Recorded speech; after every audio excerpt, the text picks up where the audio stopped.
శ్రీమాత్రే నమ. జై గురు దత్తాత్రేయ నమ.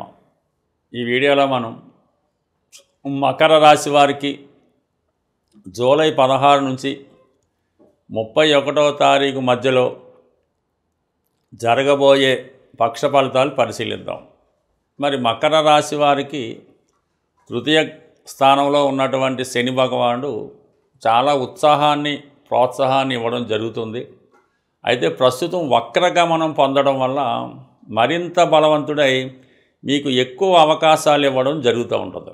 అంటే మీరు ఏదైనా గతంలో ఒక ప్రయత్నం చేసి ఉంటారు, ఒక ఉద్యోగ ప్రయత్నం చేసి ఉంటారు, ఏదో కారణం వల్ల ఆగిపోయి ఉంటుంది.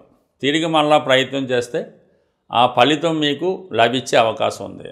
ఇది ముఖ్యంగా ఎవరైనా కొత్తగా ఇండస్ట్రీ కానీ వ్యాపారం కానీ ప్రారంభిద్దాం అనుకున్నా, సినిమా పరిశ్రమలోకి ఎంటర్ అవుదాం అనుకున్నా, లేదంటే ఇతర సంస్థల్లో ఏదో బ్యాంకింగో ఫైనాన్సో టీచింగో ఉద్యోగాలు చేస్తున్న వారికి మనం సాఫ్ట్వేర్ రంగంలో ప్రవేశిస్తే ఎలా ఉంటుంది అని ఆలోచిస్తున్న వారికి నిరభ్యంతరంగా మీరు మీ పాత వృత్తిని విడిచిపెట్టి కొత్తగా ఏమైనా కోర్సులు నేర్చుకొని ఈ సాఫ్ట్వేర్ రంగంలోకి కానీ యానిమేషన్ రంగంలో కానీ మీడియా సినిమా రంగంలోకి ప్రవేశిస్తే అతి కొద్ది కాలంలోనే మీ యొక్క అభివృద్ధి రావడం జరుగుతూ ఉంటుంది. అయితే దీనికి కంపల్సరీగా కొంత ధనాన్ని కొంత సమయాన్ని కూడా వెచ్చించవలసి ఉంటుంది. అప్పుడే మీకు ఈ వృత్తి మార్పు వల్ల చాలా వరకు అనుకూలత ఏర్పడే అవకాశం ఉంది. ఆల్రెడీ మీ కుటుంబంలో ఎవరైనా ఇదే వృత్తిలో ఉంటే వారి సహకారం తీసుకొని వారి యొక్క సహకారంతో మీరు కూడా అదే ఇండస్ట్రీలో ప్రవేశించవచ్చు. అది సినిమా ఇండస్ట్రీయా, రైల్వేసా,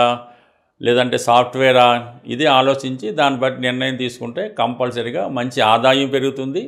జీవితం చాలా వరకు సక్సెస్ ట్రాక్ ఎక్కడం జరుగుతూ ఉంటుంది. ఇక గురువు 6వ స్థానంలో ఉన్నాడు వ్యయాధిపతిగా. దానివల్ల ఏంటంటే ఒక విపరీత రాజయోగం ఏర్పడింది. అంటే మీకు ఒక బలమైన శత్రువు ఏర్పడడం జరుగుతుంటుంది. అయితే ఆ శత్రువు ద్వారా మీరు కొన్ని మంచి పాఠాలు నేర్చుకొని మీరు జీవితంలో స్థిరపడడానికి కూడా అవకాశం ఉంటుంది. అతను మంచి సలహాలు ఇస్తూ మిమ్మల్ని మంచి మార్గంలో పెడుతూనే మీకు వ్యతిరేకంగా ఉన్నట్టు మీరు భావిస్తారు. అది మీరు ఒక ఉద్యోగంలో ఉన్నా, ఒక విద్యా సంస్థలో ఉన్నా, ఒక కుటుంబంలో ఉన్నా సరే, ఎవరో ఒకరు మీకు ఈ విధంగా గైడెన్స్ ఇస్తూ మిమ్మల్ని విమర్శిస్తూ మంచి మార్గంలో పెట్టడం జరుగుతూ ఉంటుంది. దానివల్ల ప్రస్తుతం మీకు కొంత ఇబ్బంది కలిగిన, అవతల వ్యక్తి మీద మీకు కోపం వచ్చినా కంపల్సరీగా వారు పోటీని ఎదుర్కొంటూనే వారు చెప్పినటువంటి లేదంటే వారు పాటిస్తున్నటువంటి నియమాలు నీతి సూత్రాల్లో పాటిస్తే మీరు కూడా వృత్తిలో ముందు ఇంకా అభివృద్ధి చెందే అవకాశం ఉంది. కొన్ని జీవిత సత్యాలు మీరు తెలుసుకోవడం జరుగుతూ ఉంటుంది. ఇక శుక్రుడు 5వ స్థానంలో ఉండడం వల్ల మీలో ఉన్నటువంటి టాలెంట్కి తగిన గుర్తింపు రావడం జరుగుతూ ఉంటుంది. ఉద్యోగం మారాలనే మీ ప్రయత్నం, మీ ఆలోచన తప్పకుండా నెరవేరే అవకాశం ఉంది. అయితే ఉద్యోగం మారాలనుకుంటే మాత్రం సేమ్ వృత్తిలో కాకుండా డిఫరెంట్గా మార్చి చూడడం అన్నది మంచిది. అంటే బ్యాంకింగ్ ఉంటే సాఫ్ట్వేర్లోకి ఇలా మారిస్తే చాలా వరకు మీకు ఉత్సాహంగా ఉంటుంది. కొత్తగా మీకు డెవలప్మెంట్ కూడా ఉండే అవకాశం ఉంది. ముఖ్యంగా స్త్రీలకి ఇది చాలా అనుకూలంగా ఉంటుంది. అటు వివాహ ప్రయత్నాలు ఫలిస్తాయి, అలాగే మీరు ఇష్టపడి వివాహం చేసుకున్నామని అనే ఆలోచన కూడా చాలా వరకు నెరవేరే అవకాశం ఉన్నది. ఇక సప్తమంలో ఈ బుధుడు రవి, ఇది వివాహ విషయంలో చాలా కన్ఫ్యూజ్ చేస్తూ ఉంటుంది. ఒకేసారి 2 సంబంధాలు రావడం వల్ల ఒక సంబంధం చేసుకుంటే మంచి విదేశ అవకాశం వస్తుంది, లైఫ్ చాలా బాగుంటుంది. ఇంకొక సంబంధం చేసుకుంటే ఇక్కడే ఉండొచ్చు, తల్లిదండ్రులు చూసుకోవచ్చు అన్నటువంటి ఆలోచన ఉంటుంది. ఈ రెండులో ఏదో తేల్చుకోవాలన్నటువంటి సందిగ్ధంలో మీరు చాలా సతమతం అవుతూ ఉంటారు. అది మీ నిర్ణయాన్ని బట్టి విజ్ఞత బట్టి ఆధారపడి ఉంటుంది. బట్ ఏదైనా వివాహ విషయంలో ఈ సమయంలో ఒక కొలిక్కి రావడం జరుగుతూ ఉంటుంది. మరీ ముఖ్యంగా ఈ సమయంలో మీ భార్య తరపు బంధువులతో కానీ స్త్రీలతో కానీ విరోధాలు రాకుండా చూసుకోవాల్సి ఉంటుంది. మీరు మంచిగా వెళ్ళినా అవతల వారి నుంచి విరోధం విమర్శలు వచ్చే అవకాశం ఉంటుంది. కాబట్టి సాధ్యమైనంత వరకు స్త్రీలతో, ముఖ్యంగా మీ యొక్క దగ్గర బంధువులతో అంటే అత్తగారు, ఆ వరుస వారితో ఎటువంటి విభేదాలు పెట్టుకోకుండా జాగ్రత్తగా ఉంటే మంచిది. లేదంటే కొన్ని గత విషయాలు తవ్వుకొని చికాకు పడడం కన్నా ఏదో విధంగా ఈగో హర్ట్ అయినా వారితో రాజీ మార్గంలో వెళ్తే ముందుగా మీరు ఫెయిల్ అయినా దాని తర్వాత అన్న సక్సెస్ మీకు రావడం జరుగుతూ ఉంటుంది. ఇవన్నీ బాగున్నప్పటికీ కూడా 8వ స్థానంలో ఈ కుజ కేతువుల కలయిక కొన్ని అనుకోని ఇబ్బందులు కలగజేసే అవకాశం ఉంది. అయితే స్థిరాస్తులు, భూములు, వాటి పంపకాలు ఉన్న విషయంలో కొంత పరిష్కారం అవడం జరుగుతూ ఉంటుంది. అలాగే కొంత స్థిరాస్తి కానీ కొంత గృహం కానీ అమ్మడం కానీ, కోల్పోవడం కానీ, లేదంటే కొంతకాలంగా మీ ఆధీనంలో ఉన్నటువంటి స్థిరాస్తి కానీ ఏదో ఒక ఎసెట్ ఇతరుల చేతికి వెళ్ళడం కానీ జరిగే అవకాశం ఉంది. అలాగే ప్రమాదకరమైన వృత్తుల్లో ఉన్నవాళ్ళు ఏదైనా కాంప్రమైజ్గా ఉండాలి తప్ప ఏదైనా మిగతా వాళ్ళతో గొడవలు పెట్టుకోవడం కానీ, విభేదాలకు దిగడం కానీ చాలా వరకు ఇబ్బంది కలిగిస్తూ ఉంటుంది. అలాగే వాహనాలు మొదలగువి అతివేగంగా నడిపేవారు సరైనటువంటి సేఫ్టీ మెజర్స్ పాటిస్తే మంచిది. ఏదైనా ప్రమాదం అంటూ ఉంటే చాలా వరకు చిన్నదాంతో పోవడానికి మనం దైవాన్ని నమ్ముకోవడం వల్ల కానీ, ఈ సమయంలో కంపల్సరీగా మీరు ఏదైనా ఆంజనేయ స్వామి గారి ఆలయం దర్శించడం, సింధూరాన్ని ధరించడం వల్ల చిన్న చిన్న ప్రమాదాల నుంచి బయటపడే అవకాశం ఉంటుంది. ఏదైనా దూకుడు స్వభావం వల్ల ఏంటంటే జరిగే ఇబ్బంది తప్ప ఊరికే ఏది కూడా రాదు. బట్ ఏదైనా ఈ నెల 26వ తారీఖు వరకు అంటే 28 వరకు కూడా కుజుడు అష్టమ స్థానంలో ఉండడం జరుగుతుంటుంది. కాబట్టి ఆ సమయంలో వివాదాలకి, గొడవలకి, ప్రమాదానికి దూరంగా ఉంటూ దాని తర్వాత ఎప్పుడైతే కుజుడు మారాడో పెద్దగా ఏమీ ఇబ్బంది ఉండదు. అష్టమంలో కేతు కొంత ఆధ్యాత్మిక విజ్ఞానాన్ని, కొన్ని రహస్యాలని మీకు తెలిసే విధంగా చెప్పడం జరుగుతూ ఉంటుంది. ఇప్పుడు ఈ 2 గ్రహాలు కూడా దగ్గర వారే శత్రువులుగా మారడం, ఏదో విధంగా మిమ్మల్ని ఇబ్బంది పెట్టే ప్రయత్నం జరుగుతూ ఉంటుంది. బట్ ఏదైనా ఈ మకర రాశి వారికి కొన్ని కొత్త విషయాలు ఈ సమయంలో తెలుసుకునే అవకాశం ఉంది. అలాగే కొద్దిగా ఆదాయ వనరులు కూడా పెరిగే అవకాశం ఉంది. అంటే మీ ప్రయత్నం పూర్వకంగా వృత్తిలో మార్పులు అన్నది ఈ పక్షంలో వచ్చే అవకాశం ఉంటుంది. సాధారణంగా ఏ జాతకుడికైనా ఎవరికైనా సరే ఆర్థికపరమైనటువంటి సమస్యలు ఎక్కువగా ఇబ్బంది కలుగుతూ ఉంటాయి. అలాగే కొన్ని సందర్భాల్లో అన్నదమ్ముల మధ్య, భార్యాభర్తల మధ్య, స్నేహితుల మధ్య వచ్చే విభేదాలు మనస్తాపానికి గురి చేస్తూ ఉంటాయి. ఎటువంటి ఆర్థిక సమస్య అయినా లేదా ఎటువంటి రక్త సంబంధీకుల మధ్య వచ్చినటువంటి సమస్య అయినా పరిష్కారానికి ఒక తాంత్రిక పరిహారం అన్నది ఇప్పుడు మనం తెలుసుకునే ప్రయత్నం చేద్దాం.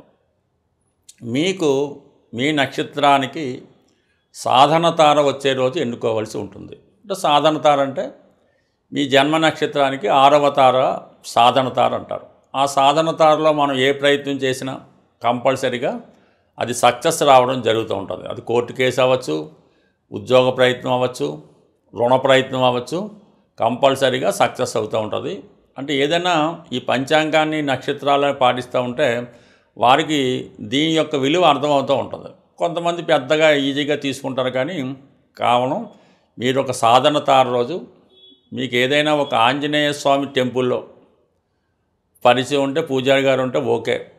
లేని పక్షంలో ఆంజనేయ స్వామి విగ్రహం ఎక్కడున్నా పర్వాలేదు. ఈ సాధన తార రోజు ఉదయం పూట చక్కగా స్నానం చేసి ఒక మంచి తమలపాకు తీసుకోవాలి. అంటే కేవలం ఒకటంటే ఒకటి కాదు, 5 తమలపాకులు ఒక ఒత్తుగా తీసుకొని ఆ తమలపాకు పైన అంటే మీ సమస్య ఏం రాయక్కర్లేదు, మీ సమస్య తలుచుకొని సింధూరంతో ఆ తమలపాకు పైన ఒక చక్కగా చంద్రబింబంలాగా ఒక బొట్టు పెట్టినట్టు పెట్టి మీ మనసులో కోరిక తలుచుకొని ఆంజనేయ స్వామి వారి పాదాల వద్ద ఉంచవలసి ఉంటుంది. ఈ విధంగా ఒక్క 41 రోజులు ఈ యొక్క ప్రయత్నం, ఈ యొక్క నియమం చేయడం వల్ల వీలైతే ఈ 41 రోజులు కూడా సాత్వికమైనటువంటి ఆహారం తీసుకోవడం, హనుమాన్ చాలీసా పారాయణ చేయడం, ఈ పటిక బెల్లం అంటే ఇంటి దగ్గరైనా మీరు ఈ ఆంజనేయ స్వామి విగ్రహం దగ్గరైనా పటిక బెల్లం నైవేద్యంగా పెట్టి ఈ 41 రోజులు విధి విధానంగా పూర్తి చేయడం వల్ల ఎటువంటి సమస్య అయినా 100% నెరవేరడం జరుగుతూ ఉంటుంది. ఇది ప్రయత్నం చేసి చూడండి. స్త్రీలు ఆచరించినప్పుడు మధ్యలో గ్యాప్ వస్తే 5 రోజులు సెలవు తీసుకొని మళ్ళా కంటిన్యూ చేస్తే అటు వివాహం కాని వారికి వివాహం అవుతుంది, భార్యాభర్తల మధ్య గొడవలున్న పరిష్కారం అవ్వడం జరుగుతూ ఉంటుంది. దీంతోపాటు ఇంకొక చిన్న రెమెడీ అంటే దురదృష్టవశాత్తు ఈ సిటీలో ఉన్న వాళ్ళకి ఆ రెమెడీ జరగకపోవచ్చు. ఎందుకంటే మనకి కాకులు అన్నవి కనబడటమే లేదు. అవకాశం ఉన్నవాళ్ళు కాకులు వస్తూ ఉంటాయి.